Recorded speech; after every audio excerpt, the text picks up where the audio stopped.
Alright, boom. So 4 games in, Karl-Anthony Towns doesn't really look like himself. The numbers are cool, 17 points, 13 boards. But if you've been watching, you can see he's still figuring it out. The Knicks have a new identity under Mike Brown, and just like we saw in Sacramento with Sabonis, it takes time. So we're gonna break down why Cat's struggling right now, and how Mike Brown is trying to mold him into his next hub big. And we're gonna take a look at how long it took Sabonis to get it down packed fully and take it in full stride. Let's start with the system itself. Mike Brown offense is all about pace, reads, and spacing, not isolation. It's built around or on what's called the delay series, where the big catches the ball at the top of the key, and the wings like Mikal or OG, and the guards like Brunson or cut or screen off of him. It's like a quarterback in football. The big man has to decide instantly whether to hand off, fake, or pass. That's what Sabonis had mastered in Sacramento. Even though Sabonis is a natural better passer, it took him some time to get this offense. Under Tibbs, Cat had freedom. Pick and pop, ISO mismatches, post-ups, early touches. Now under Mike Brown, he's a hub, and that's uncomfortable for him right now. And if you've been watching, you can see him catching at the elbow, hesitating, second-guessing his read instead of reacting. He's overthinking, and you can't do that in a motion offense. That half a second kills the whole rhythm of the offense. He's still pulling up solid numbers though, around 17 and 13, but his assists is down and his field goal percentage is down. Sabonis went through this as well. In his first month under Brown, he averaged around 16 points, 12 rebounds, and 4 assists. Those are solid numbers, but they aren't dominant. Teams were packing the paint on him. He was learning how to make all these reads on the fly. So yeah, it wasn't pretty when Mike Brown handed the keys to Sabonis.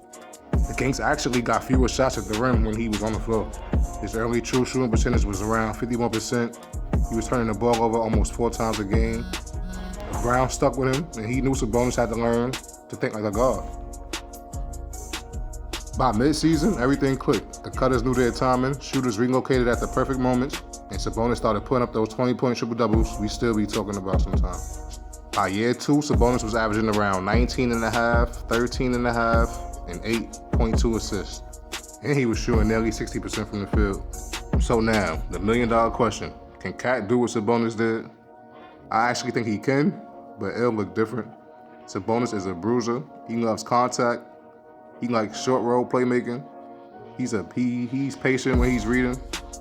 Cat's more of a scorer. He wants to face up, jab, and shoot. That's not a bad thing. It's just a different rhythm. So the main adjustment for Cat isn't about talent. It's about tempo and trust. Once he learns when to hand off, when to roll, and when to space, he'll start getting easier looks. And when guys like OG, Mikal, Bridges, Hart, Brunson, when they get used to reading off of him as well, that's when the system can fully take off. Well, yeah, I'll say it took Sabonis around 15 to 20 games before it all clicked for him. The Knicks is only 4 in. The turning point for Sabonis clearly came when he stopped trying to score first. He started scanning, reading, trusting the cutters. That's when his efficiency jumped back up to 60%.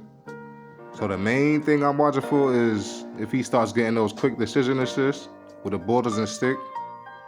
And if the Knicks spacing finally clicks, the corner three is gonna start falling off of his DHOs.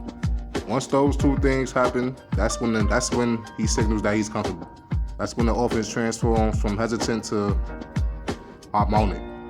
To help Cat get there though, Mike Brown might need to tweak the balance a little bit though.